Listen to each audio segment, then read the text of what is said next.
All right, hey, quick intro here before we jump into this. This was kind of a weird video to make. I do struggle talking while driving sometimes. I think if you watch my races, probably pretty obvious. I try to be very thoughtful with what I say, and sometimes it just takes me a minute to kind of connect the dots, especially when I'm focused on racing. So these are always awkward for me, but I like to try to push myself and be better at that. Bear with me when I'm talking. If I make any mistakes, like, I'm just doing my best here. Also want to confirm this isn't an ad or anything. I truly love this product. I couldn't race without it. I've used it since like the inception of my iRacing career. I started iRacing July 2017. By I think probably September, October, I was racing with the Tifosi Racing and the guys with iRacers Lounge. Mike Ellis used this, swore by this. I got it. And it's changed a lot for me over the years. JRT is the best kept secret in iRacing. I know tons of people use it, but it's way more efficient, way more productive. You have way more customization over it than something like a Race Labs. You do pay for it, but it's cheaper than Race Labs. But Joel does a great job. He's always very responsible whenever I've reached out to him when I've had an issue customizing it. Yeah, no, I just want to confirm this isn't an ad. I do honestly love JRT. It's a great tool, and I'm sorry if I struggle speaking in the video. I kind of went on a tangent there, but yeah, no, enjoy it. If you have any questions, let me know in the comments. I'd be more than happy to share all my files, my font, my layouts, and walk people through setting it up. I'm gonna try to help Nico set it up later this evening. I've helped my dad set it up a couple times, and not to be rude, I don't know if he'll even watch this. If I could help him make it work, I could help anybody make it work. Love you, Dad. But yeah, no, I'm gonna jump right into it here. Bear with me. And yeah, hopefully you enjoy this video. Hopefully you learned something. This is the same software I use for my screenshots. There's an old video for that. I'm not gonna add another link to the description. I'll link Discord, and I'm gonna link JRT.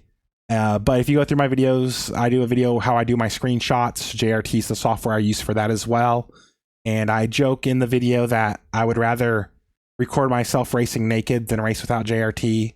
And that is kind of a joke, but honestly, if JRT is not working, I don't know what I'm doing out there. So yeah, enough talking from me. Let's get into it. Hopefully you enjoy the video, and happy racing.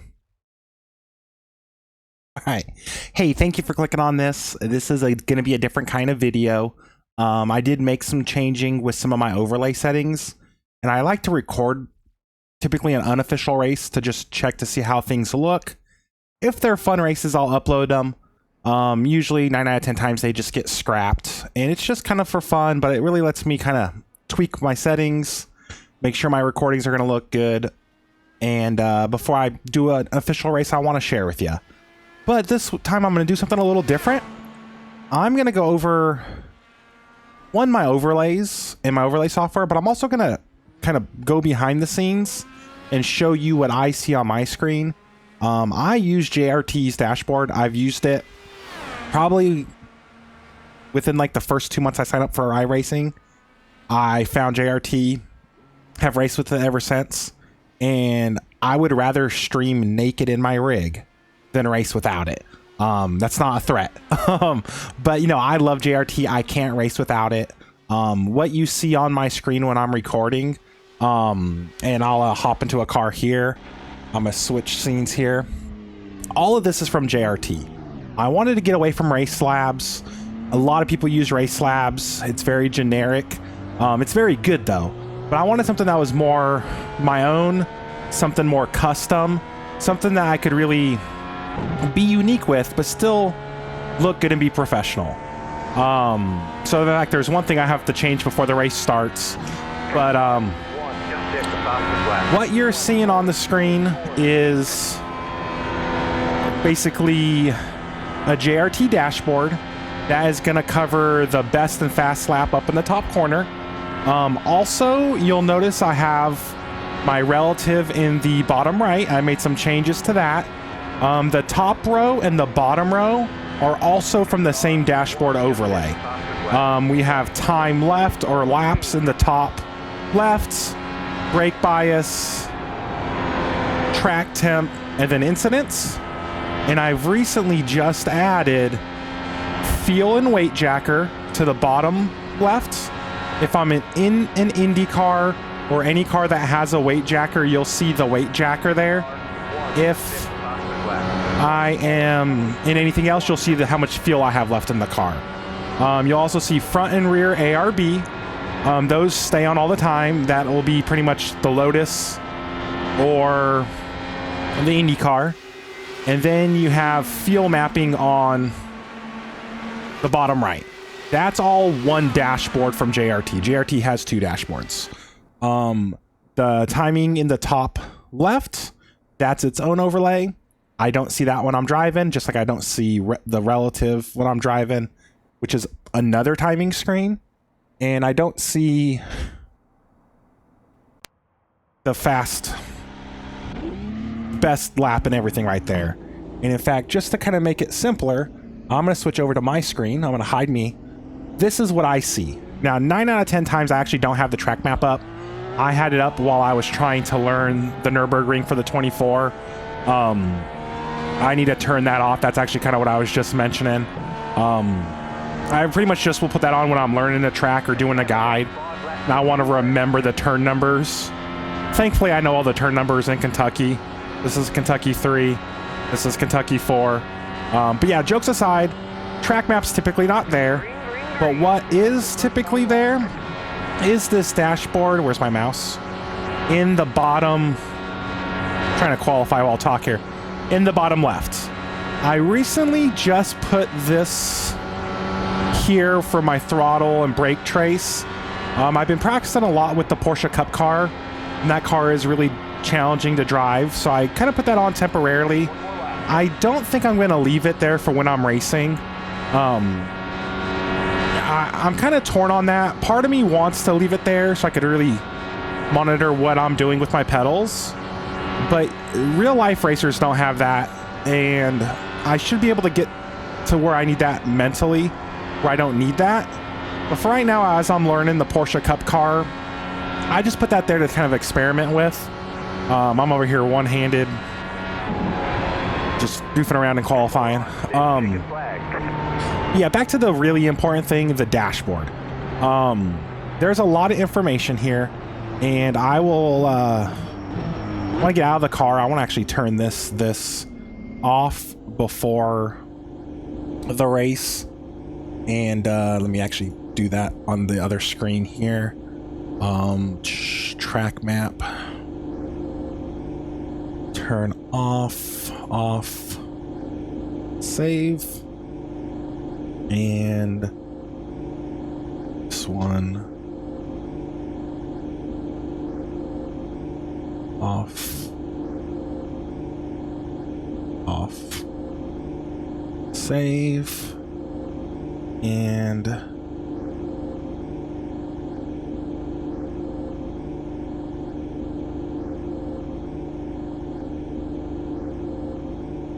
okay, sorry, I was just making sure I had a couple things set up properly.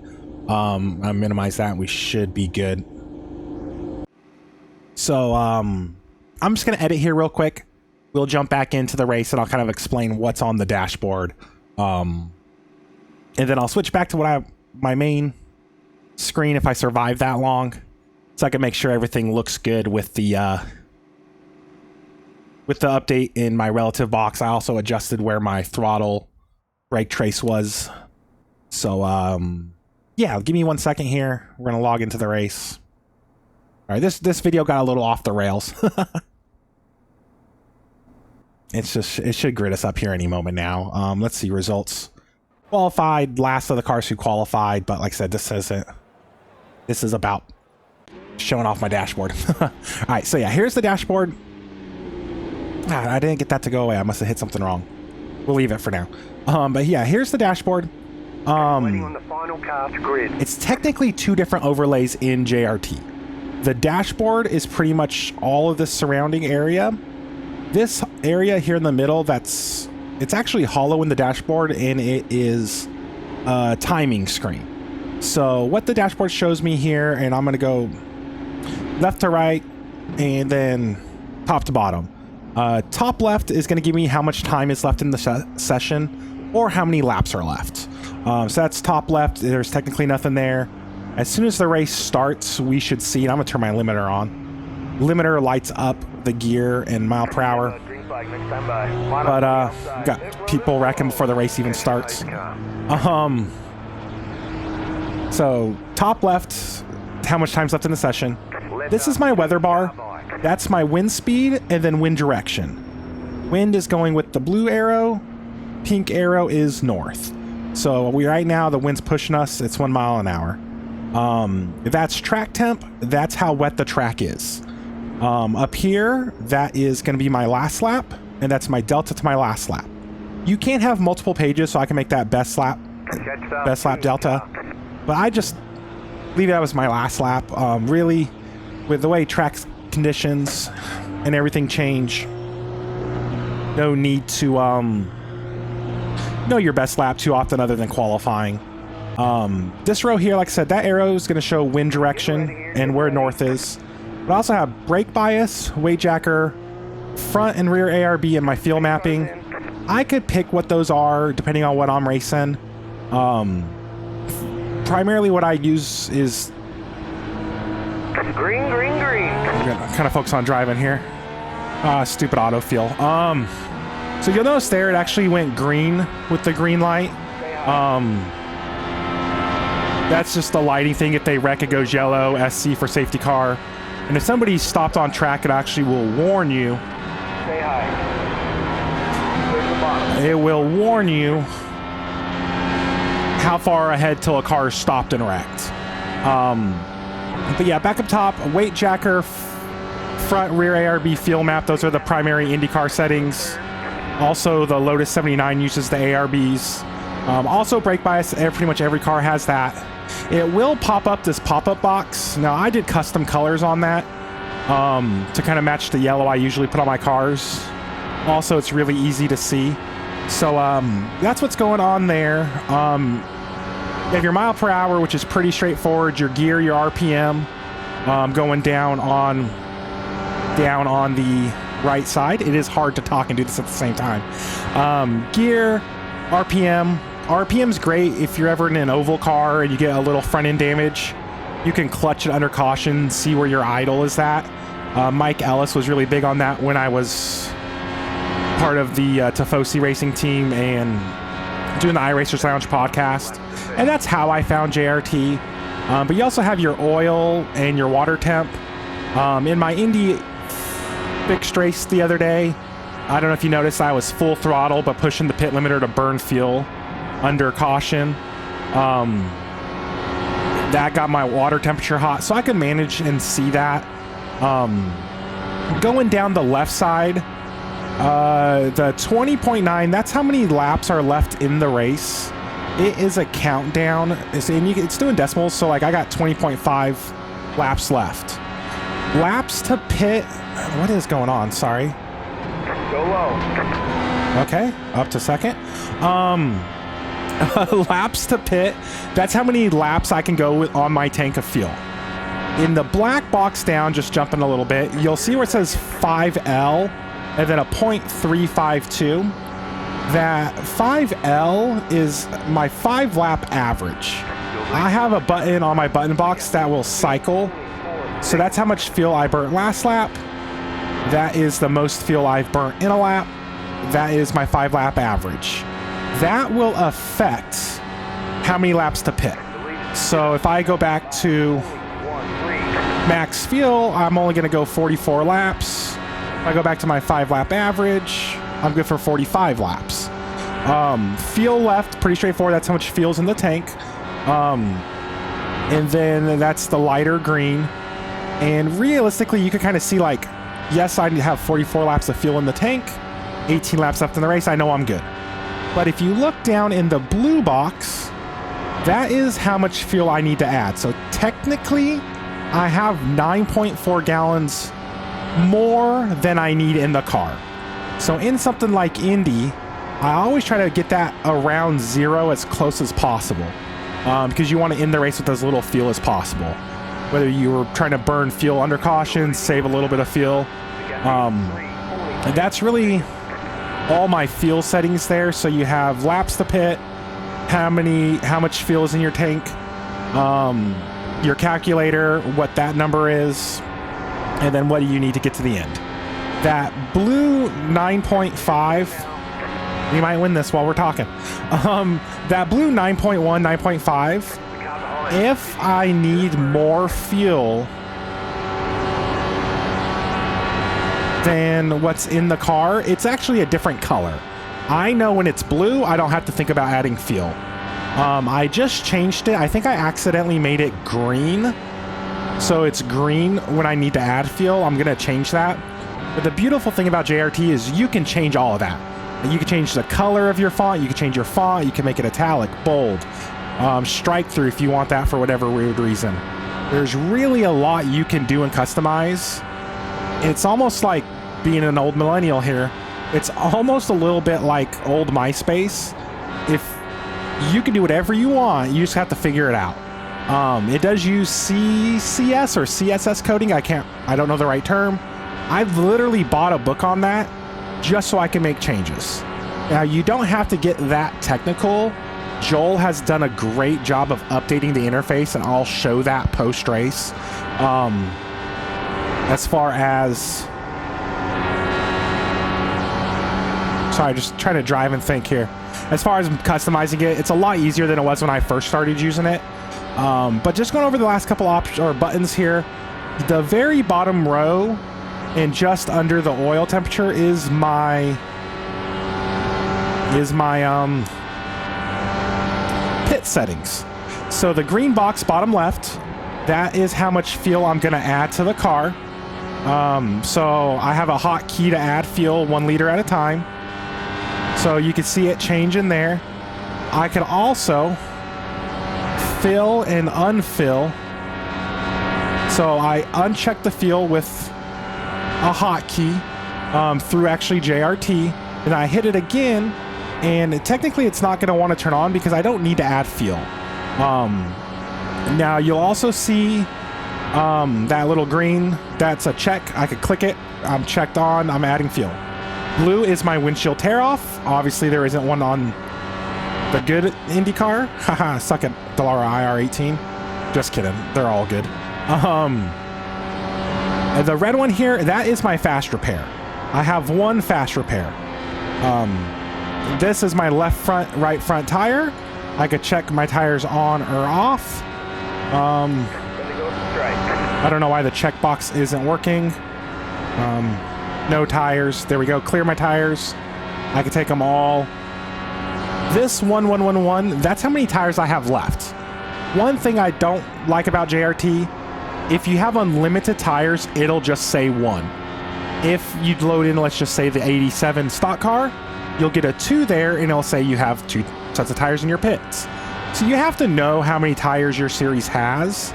But if you run something like NIS, Be Open, Indy Fixed, Open, whatever, that has a limited set of tires, it'll give you the starting number and you can count down.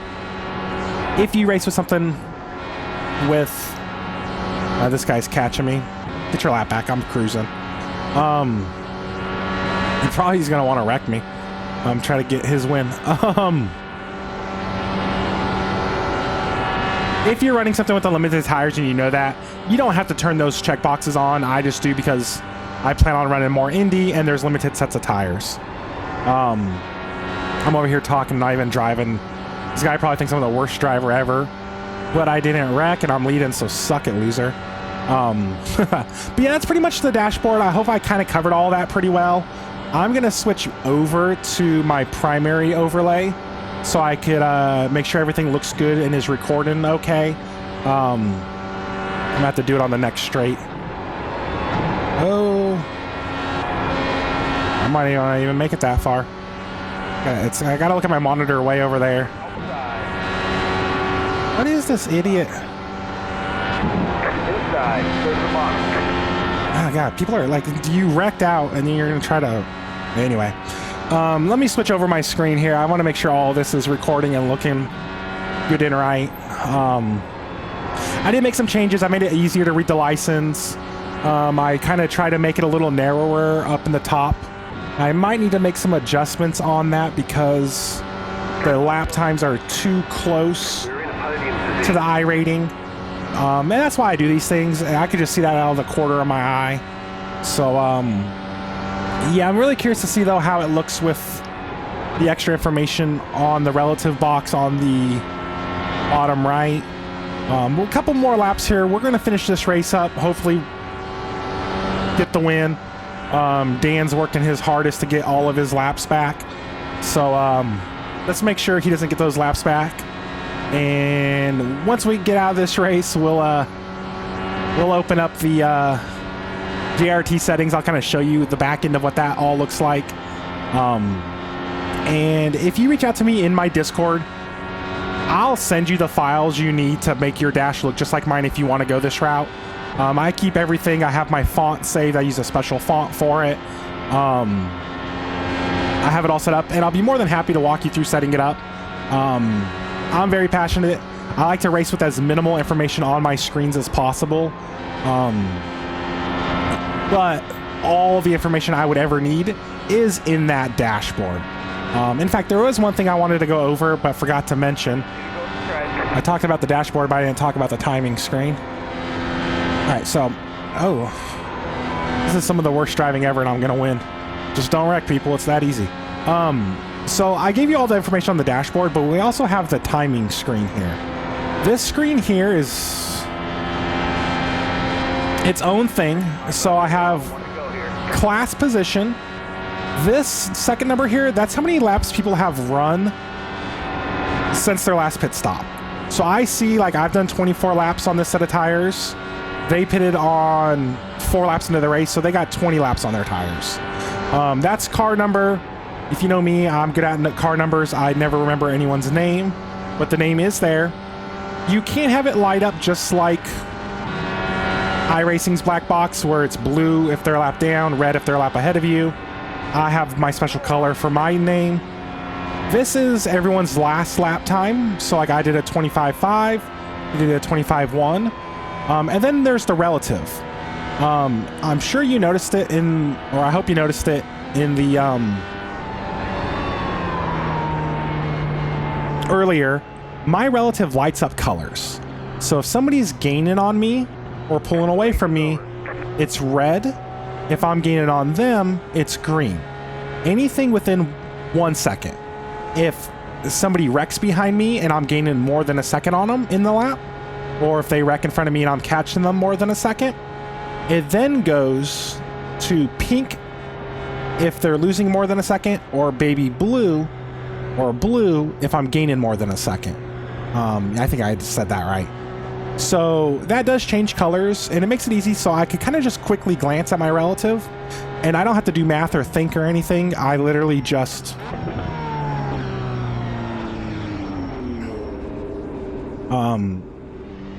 kind of glance down. If there's no color change, things are staying consistent. If it fades green to blue, it's good for me. If it's red or to pink, it's bad for me. So if I'm gaining on them, it's green. If I'm pulling away from them, it's green. But if they're... I mean, I feel like my brain's all mush still from being sick last week. I hope I explained that properly, and I can't talk. But that should show everything. One thing, pit limiter does come on. Pink in the pits, green when you could turn it off, so pit limiter's on. And you can make those custom colors. If you want red when the pit limiter's on and you're not in the pits, you can do that. I like to have it pink in the pits, green means go, turn it off. Different theories there. Obviously, you have the shift light goes blue, and you can tell that shift light in JRT when to change colors and all of that. But with that, let's get out of here. Quit. Yep, I'm gonna save that so I could get a replay. And let me kind of show off. Let's look at our results. We won. We would have gained iRating. You guys are all bad. I'm just kidding. That's rude. Let's close that though, and let me show you kind of behind the scenes. So this is JRT's config. It looks way more complicated than it is. And let me see here. I'm just going to do this real quick. Telemetry inputs. I want those on because it's part of my broadcast, but I do not want them on the screen.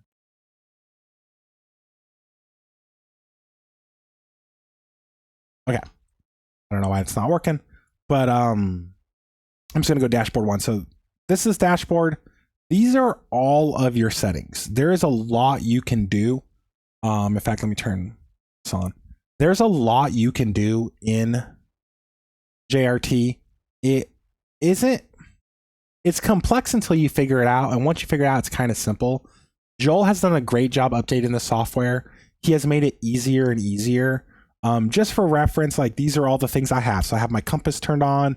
I have my estimated overall track wetness turned on. It's at a 0.7 opacity, so I can see through it on my dash. But I also have all these settings for the border, and there's so much you can do and so much information, but it runs super efficiently. I don't get any frame drops. It's much more efficient than Race Labs. You have a lot of control over the customization, and really the sky's the limit. So I definitely recommend it to anybody. This isn't an ad or anything. I just, somebody asked me about it on another one of my videos. I've been thinking about how I was going to do this video, but after racing the IndyCar yesterday, I knew I wanted to make some changes.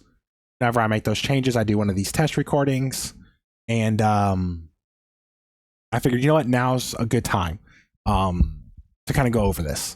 I hope I properly explained everything. It is not as complex as it looks. It is super good, super efficient. And if you ever have any questions, or if you just want my settings, let me know in the comments. Join in the Discord. I might even make a channel for it. I've been meaning to help my friend Nico get his up and running. But yeah, no, hopefully that was helpful. I don't know how I'm going to do the thumbnail for this video. I got to figure that out. But yeah, no, thank you very much for watching. If you've watched all the way through, subscribe to the channel is always super helpful. Like this video if you think it was helpful, kind of push it out there so other people can see it. I do think JRT is an invaluable tool. And yeah, ask me any questions in the comments. Thank you very much for watching, and hope you have a great day, evening, wherever you are, whatever they say in that, what does he say in that movie? I forget it. I'm going to stop recording.